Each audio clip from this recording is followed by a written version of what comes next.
Entonces voy llegando a algunos comentarios a modo de conclusión. Eh,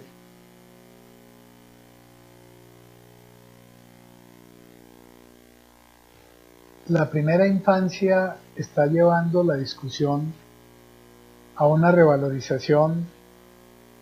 como hemos planteado, de conceptos muy fundamentales. Por ejemplo, cuando me estaba refiriendo a que Axel Honneth reconoce que la discusión que han dado las ciencias sociales respecto al desarrollo sobre los temas de distribución de los bienes y servicios y de que la gente tenga acceso a suficientes bienes y servicios para garantizar la satisfacción de sus necesidades básicas es importante, pero que eso en la sociedad contemporánea,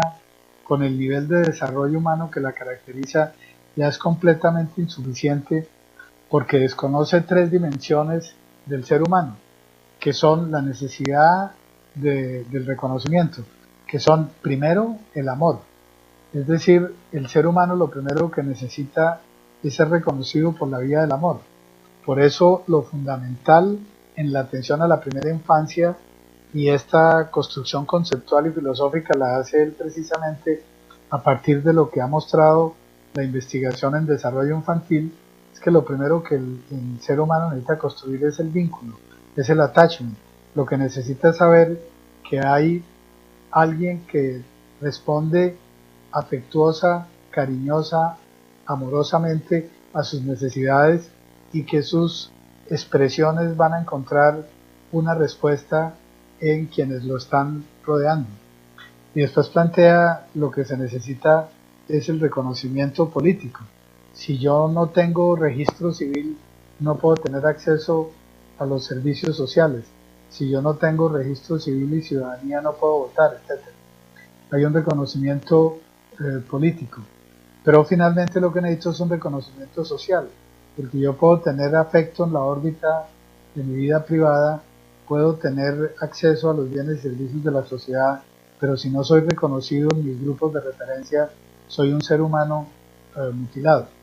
Entonces, la primera infancia, la investigación en primera infancia, está planteando problemas muy fundamentales para la teoría social contemporánea y ha contribuido a este proceso de búsqueda de superar la fragmentación de las disciplinas que ha caracterizado la modernidad, a volver a plantear la necesidad de la reflexión que articule las diferentes ciencias sociales en procesos de dinámica, de entender la complejidad del ser humano, del desarrollo de la sociedad, del funcionamiento del Estado, etcétera, etcétera, y con ello a que se recupere la reflexión filosófica, tanto desde el punto de vista de la razón práctica como de la filosofía moral, y por tanto también la reflexión ética. Entonces, la primera infancia ha contribuido a este momento tan rico, complejo y lleno de tensiones, de oportunidades en que está viviendo la ciencia social contemporánea. En segundo lugar, está planteando una revalorización de las políticas, porque entonces lo que está mostrando es que las políticas públicas tienen que ser integradas, porque al niño y a la niña, y más en su primera infancia, no se les puede llegar más que de una manera articulada. Pero todo el diseño de las políticas, como sabemos, está hecho desde el punto de vista sectorial. Entonces, esto está llevando a las tensiones contemporáneas que en la discusión de políticas públicas estamos agrupando sobre temas como las políticas poblacionales, las políticas territoriales, etcétera. Es una revisión completa de lo que han sido los enfoques que estaban dominando la formulación y la gestión de políticas públicas. En tercer lugar, está llevando a reformular todo el tema del ejercicio de la política. Ya no digo de la construcción y operación de políticas, sino del ejercicio de la política como acción de los actores sociales en el ejercicio del poder de la sociedad. Es que la gestión de hoy tiene que ser una gestión política de proximidad. No estoy diciendo que la primera infancia sola es la que ha generado estas discusiones, porque hay otros factores como la globalización, como muchos otros procesos de la sociedad contemporánea que han llevado a esta revalorización. Pero lo que sí estoy diciendo es que la discusión sobre los temas de primera infancia, la investigación, la reflexión, están contribuyendo en mucho a enriquecer esta reflexión, y que a veces quienes trabajamos en primera infancia no nos estamos dando cuenta suficiente del impacto y por lo tanto de las oportunidades y al mismo tiempo de las responsabilidades que tenemos en la discusión y en la acción contemporánea. Entonces, hoy la gestión política tiene que ser de proximidad, y eso lo vemos con tendencias positivas y con tendencias negativas, como la reemergencia del caudillismo o la reinvención de estructuras del Estado, de formas de articulación de la sociedad civil, de funcionamientos de redes, etcétera, que empiezan a emerger y a despuntar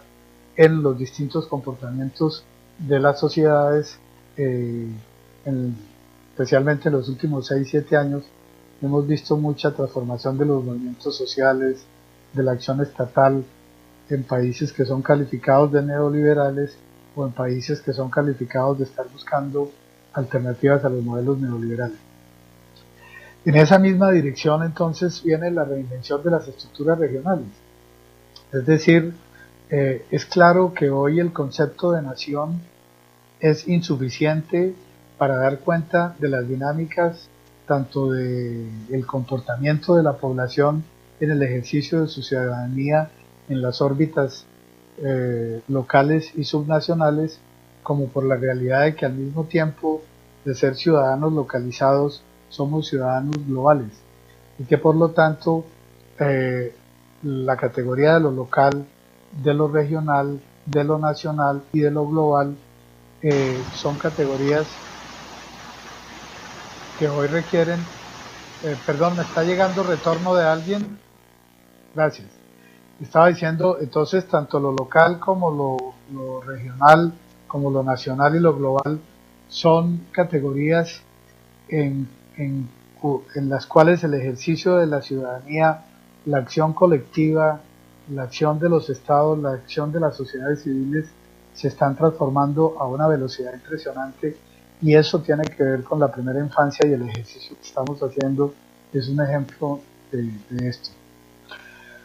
Por otro lado, entonces, está llevando a una revalorización de la participación, porque nada de esto de la gestión política de proximidad, de la construcción de políticas públicas integradas, de reinventar las estructuras, puede ser hecho sin una participación activa de los actores sociales, incluidos los niños, y por eso la referencia que hacía a la pertinencia para nuestro mundo académico de este libro de Meltzoff, que reconoce al niño como un científico que está en la cuna, pero que ya es un científico en cuanto tiene una actitud investigativa que debemos estimularle desde el principio, y que no depende tanto de que nosotros la estimulemos, que obviamente sí tiene una gran influencia, como de construir los ambientes que estimulen su creatividad, su espíritu de exploración, la seguridad en sí mismo, la búsqueda de alternativas, la expresión de sus necesidades, etc. Y por eso la participación desde la primera infancia no se puede desarrollar si no entendemos que estamos en un proceso de construcción de nuevas subjetividades, y que cada uno de nosotros, además de la identidad que construye, va haciendo procesos de interacción intersubjetivos que están llevando a que la sociedad contemporánea esté cruzada por la acción de múltiples subjetividades. Diciendo todas estas cosas, elementos a considerar, es claro entonces que la información que estamos manejando no es suficiente para dar cuenta de la complejidad de los temas que estamos hablando, y por eso estas temáticas que estamos planteando de la necesidad de revisar la construcción de indicadores y la construcción de sistemas de información en las dos direcciones que señalaba, de que sí resignifiquemos la discusión sobre pobreza, pero no nos limitemos a mirar las condiciones de pobreza, sino a mirar es la vigencia de los derechos en la sociedad y los niveles de desarrollo humano que se alcanzan, y por lo tanto que no construyamos solo escalas de desarrollo, sino sistemas de valoración que nos permitan analizar la condición de niños y niñas, pero también de sus familias, de las instituciones en las cuales interactúan, de las comunidades en las cuales viven y de los países en los cuales nos desempeñamos. Y quisiera entonces terminar para que podamos abrir la discusión abusando de una página que vi en internet de alguna institución o publicación de México, pero que me pareció muy sugestiva porque representa a América Latina y el Caribe en la forma de un pie, para señalar diciendo que la huella de la primera infancia en América Latina y el Caribe es muy grande en términos de construcción teórica, en términos de política social, pero que tenemos que darnos cuenta de que al mismo tiempo estamos actuando en un contexto sumamente complejo, lleno de grandes oportunidades, quizá más grandes de lo que nos hemos dado cuenta, pero al mismo tiempo con amenazas enormes y que no las estamos comprendiendo suficientemente porque de alguna manera el discurso oficial de nuestros gobiernos, en el sentido de que eh, América Latina está blindada contra la crisis, que América Latina se está desempeñando bien, de que las posibilidades de crecimiento y desarrollo son cada vez mayores, ha hecho curso. Y creo que es importante entender que los gobiernos tienen que decir que las cosas están bien. Es obvio que si un gobierno sale a decir que las cosas están mal, estas se pondrían peor. Lo más grave es que los gobiernos lo crean y lo más grave es que la academia no actúe en consecuencia advirtiendo que las cosas no están tan bien, sino que hay enormes dificultades, múltiples problemas aún sin resolver y amenazas a futuro muy graves que debemos investigar, analizar para poder entenderlas en su magnitud y para poder anticipar las posibles soluciones para irlas construyendo con las familias, con los niños y las niñas, con las comunidades, con las iglesias, con las ONGs, con la cooperación internacional, con las universidades, etcétera. Por eso cierro diciendo que así como hay una huella de la primera infancia en América Latina y el Caribe más grande de la que nos hemos dado cuenta, tenemos la oportunidad y la responsabilidad de seguir haciendo camino al desarrollo humano al andar este curso con la primera infancia.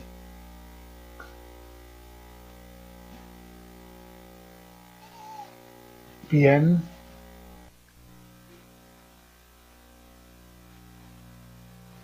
si te parece, Norma, entonces podríamos pasar a tener una ronda de discusión con los participantes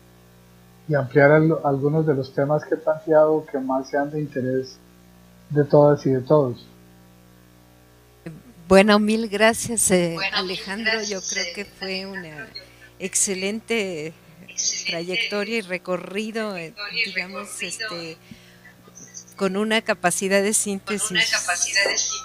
realmente muy excepcional, digamos, acerca de ubicar justo este, digamos, este lugar, digamos, en el que se encuentran las políticas de primera infancia, con esa capacidad, como dices, de cuestionar y reinventar modelos que sean, que incluyan la participación, la diversidad, la complejidad, el reconocimiento necesario, y en esta trayectoria que pones de Zen, que yo creo que ilustra muy bien esta necesidad de meter la libertad como un ingrediente fundamental que acompaña el desarrollo humano, ¿no? El ampliar las posibilidades y las libertades, digamos, de todo. Abrimos el micrófono a comentarios y a preguntas que yo creo que pues van a ser muchas porque el tema es muy complejo y todas las dimensiones que presentaste realmente son pues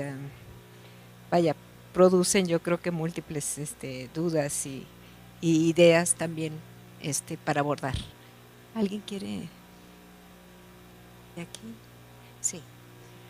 Le paso el micrófono a María Teresa.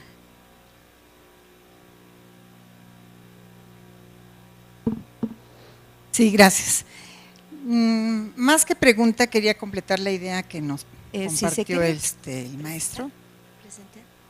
Perdón. Soy la maestra María Teresa López Castro. Actualmente me desempeño en la Subsecretaría de Educación Básica en la Dirección General de Desarrollo Curricular, específicamente en el área de matemáticas. Bueno, pues gracias por la invitación. Yo creo que esto nos enriquece a todos y nos compromete. Les decía, más que una pregunta, yo quería enriquecer una idea que presentó el ponente en relación a esto de la calidad de vida que él menciona y que para mí me hace completar la idea con lo que sacó la OCDE hace 2 meses en relación a México, que estuvimos en el penúltimo lugar de las peores condiciones de vida de la mayoría de las personas. Y sin embargo, en el estudio de quiénes son felices, resulta que México está en el segundo lugar, de que somos las personas que vivimos más felices. Esto a mí sí me hizo así como me impactó, porque pienso que con lo que nos acaba de plantear el maestro, y desde antes, yo ya había visto que el problema está en crear en los individuos esas nuevas expectativas de mejor vida y no estar en un estado de complacencia de que pues así estamos, pues así seguimos, ¿no? Entonces yo creo que es un reto para la educación y para la política educativa tratar de crear nuevas expectativas en los individuos, desde los niños pequeños hasta, como lo señalaba el ponente, ¿no?, en las familias de esos niños. No podemos creer, los que tenemos otras posibilidades de vida, otra expectativa, que la gente viva en hacinamiento, en promiscuidad y de esa manera se sientan felices. Que no tienen expectativas de vida, de que pueden crear un hogar separado de su familia, sino que piensan que estar juntos y en esas condiciones tan insalubres pueden ser felices. Entonces nada más era ese mi comentario para completar la idea. Muchas gracias. Alejandro. Bueno, Norma. No, iba a decir precisamente eso de que hiciéramos varios comentarios, que entendí a Alejandro y por eso prendí el micrófono, perdona. No, está bien. Luz. Hola, soy Luz María Chapela y soy asesora independiente en materia de educación. Yo quería felicitar, muchas gracias. Como decía la maestra del Río, es impresionante la capacidad de síntesis y agradezco mucho la reubicación, la posibilidad que nos da de ver lo que estamos viendo desde distintos marcos. Un marco económico, un marco que incluye la pobreza, nos enriquece mucho. Yo quisiera rescatar 4 cosas simplemente. La idea de que cobertura no es acceso, esa me parece que no la podemos dejar pasar tan fácilmente. Me gusta mucho entender la titularidad, la necesidad de dar titularidad, y en materia de primera infancia ese es un reto muy importante, muy interesante. ¿Cómo hacemos para que realmente sean titulares de sus derechos, de sus recursos, de sus posibilidades, de sus espacios, con titularidad real? Me parece muy provocativa esa idea y muy fundamental en la manera en la que podemos cambiar nuestra concepción de los niños y las niñas. Me gusta muchísimo y agradezco la concepción de escalas de desarrollo, que nos pone en un movimiento, en una dinámica, y nos abre posibilidades. Nos permite, como decía usted, mediciones a mediano y largo plazo. Y al final quiero decir, esta idea de crear nuevas subjetividades, toda esta manera de pensar que genera nuevas subjetividades, a mí me parece que tenemos que entenderla desde nosotros mismos. Todo esto que nos está planteando nos invita a cambiar nuestras propias subjetividades, la concepción que tenemos de nosotros mismos. Tenemos toda esta tendencia a ser proveedores, protectores, y creo que los marcos que nos está presentando nos invitan a concebir y a reflexionar acerca de cómo nos vemos nosotros también, no solo los demás, sino también nosotros como unos sujetos distintos, para pararnos de puntas y alcanzar la altura de estos científicos que están en la cuna y que tiene el nivel que tiene la primera infancia. Gracias.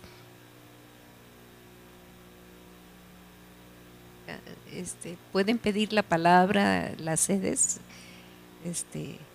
alzando la mano. Hay por ahí una manita así para pedir el turno.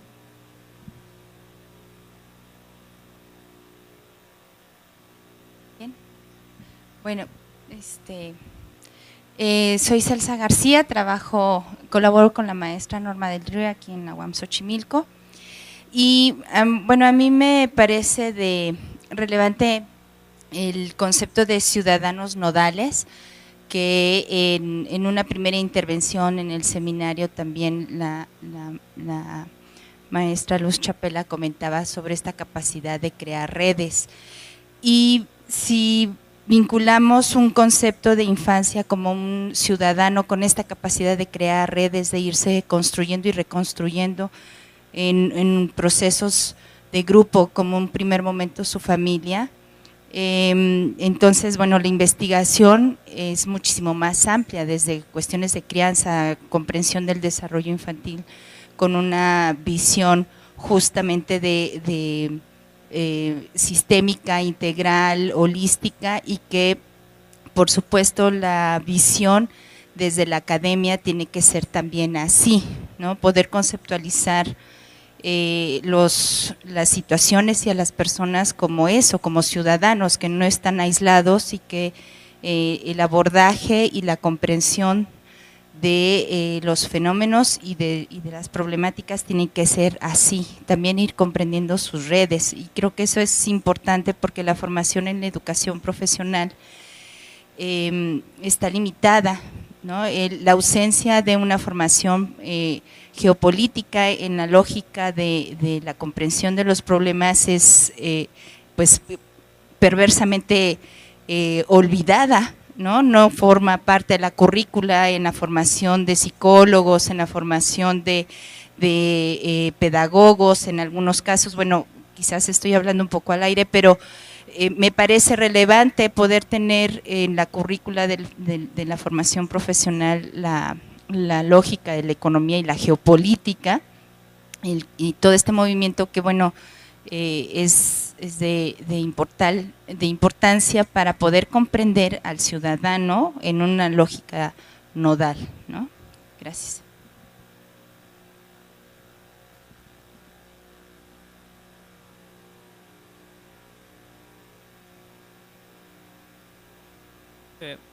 Hola a todos, buenos días. Mi nombre es Daniel Bernal, soy estudiante de psicología de parte de la UNAM, y pues bueno, algo muy interesante que plantea el doctor Alejandro es los retos que se nos presentan para llevar a cabo toda esta articulación y todo este cambio de psique en la población, por una parte a nivel nacional, para que se empiece a integrar a la infancia como un factor muy importante en el desarrollo nacional. Y pues bueno, como a mí me veo ante un reto muy importante de cómo haremos esta articulación entre las diversas naciones en Latinoamérica para hacer frente a estos efectos de la economía, de la política, ¿no? O sea, que si es un tanto, bueno, me deja así como en shock esto de qué vamos a hacer, ¿no? Y cómo realmente vamos a hacer efectiva todas las propuestas y todo lo que se ha venido mencionando, para que no se quede, como menciona el propio doctor Alejandro, en algo muy particularizado y algo que simplemente se queda en el aire y no se hace más allá. Sería todo.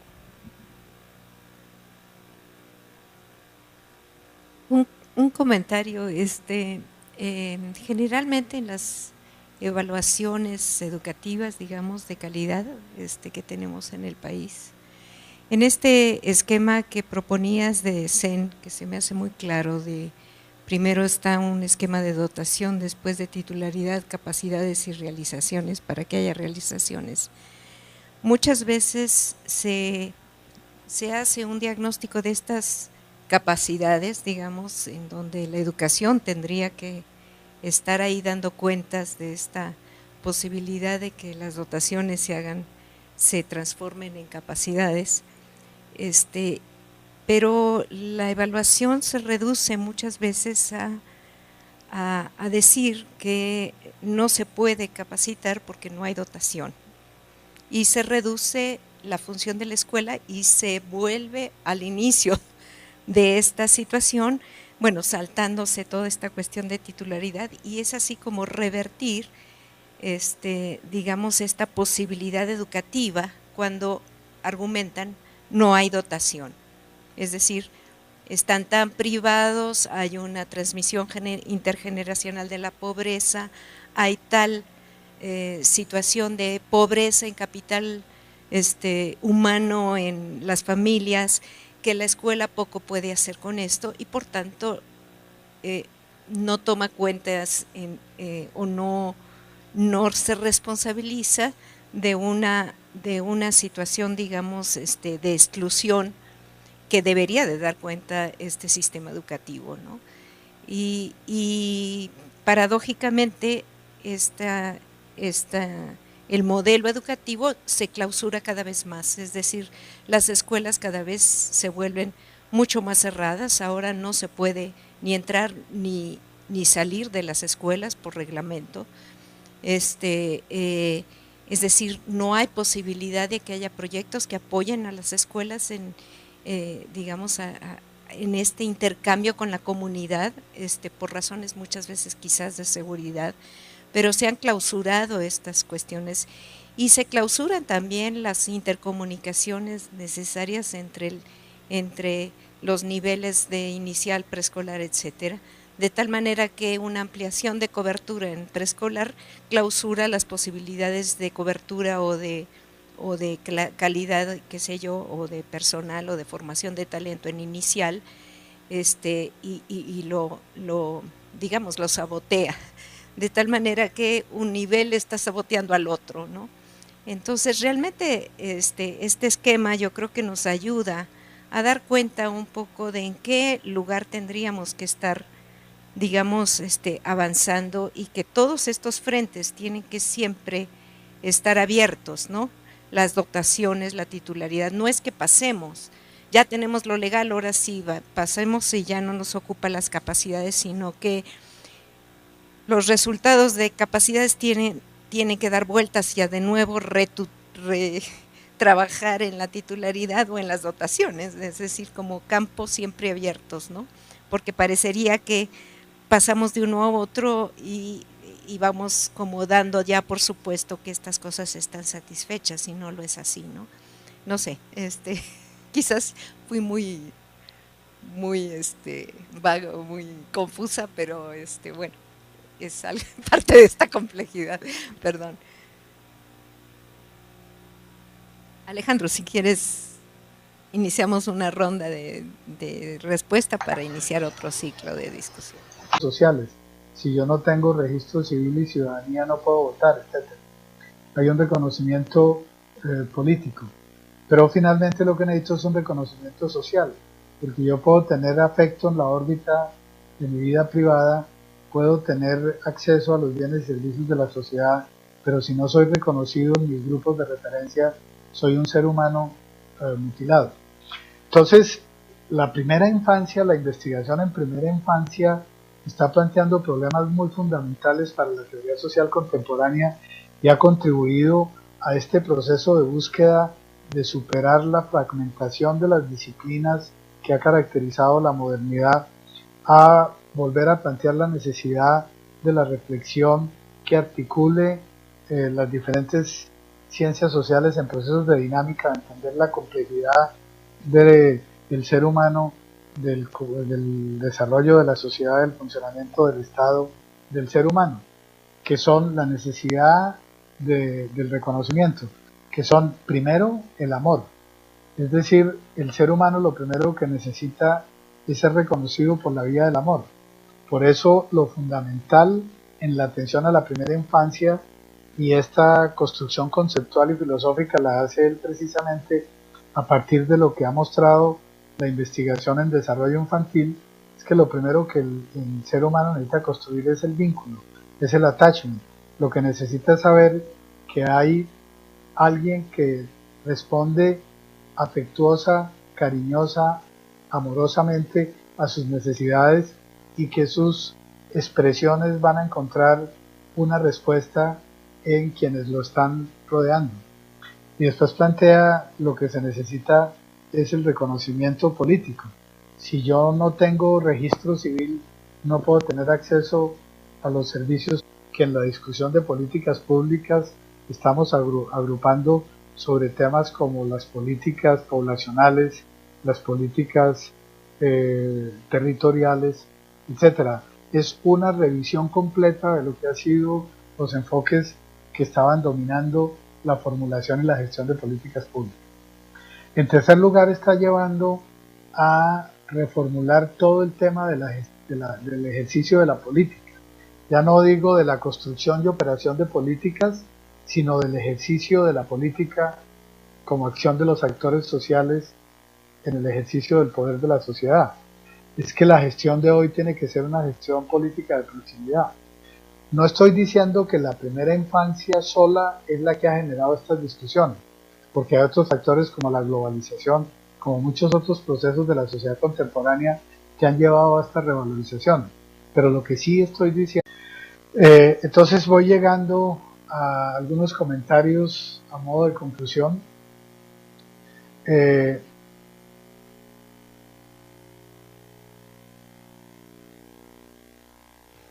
La primera infancia está llevando la discusión a una revalorización, como hemos planteado, de conceptos muy fundamentales. Por ejemplo, cuando me estaba refiriendo a que Axel Honneth reconoce que la discusión que han dado las ciencias sociales respecto al desarrollo sobre los temas de distribución de los bienes y servicios y de que la gente tenga acceso a suficientes bienes y servicios para garantizar la satisfacción de sus necesidades básicas, es importante, pero que eso en la sociedad contemporánea, con el nivel de desarrollo humano que la caracteriza, ya es completamente insuficiente, porque desconoce tres dimensiones, etcétera, etcétera, y con ello a que se recupere la reflexión filosófica, tanto desde el punto de vista de la razón práctica como de la filosofía moral, y por tanto también la reflexión ética. Entonces, la primera infancia ha contribuido a este momento tan rico, complejo y lleno de tensiones, de oportunidades en que está viviendo la ciencia social contemporánea. En segundo lugar, está planteando una revalorización de las políticas, porque entonces lo que está mostrando es que las políticas públicas tienen que ser integradas,